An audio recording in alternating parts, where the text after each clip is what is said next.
नमस्कार. आज मी दाखवणार आहे क्रिसमस केक कसा बनवायचा आहे ते. त्यासाठी आपण सगळ्यात पहिले brown sugar, butter end oil चांगलं मिक्स करून घ्यायचं, व्हिप करून घ्यायचं आहे.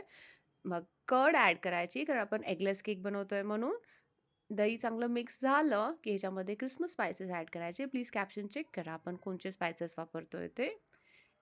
त्याच्यानंतर मी हा मैदा वापरते. त्याच्यामध्ये बेकिंग पावडर, बेकिंग सोडा ऑलरेडी ॲडेड आहे. फायनली ह्याच्यामध्ये सोक नट्स टाकतोय. आता हे मी रममध्ये सोक केले. तुम्ही ऑरेंज ज्यूसमध्ये सोक करू शकता आणि ह्याला चांगलं मिक्स करून घ्यायचं आहे. बरं हे जे बॅटर आहे, केक बॅटर हे आपल्या नॉर्मल केक बॅटरपेक्षा थोडंसं घट्ट असणार आहे, थिक असणार आहे. आणि मग टिनमध्ये टाकलं, नट्स अजून ॲड केले आणि आता हे ओव्हनमध्ये जाईल 60 to 90 मिनिट्ससाठी. ऑफकोर्स प्री हिटेड ओव्हनमध्ये.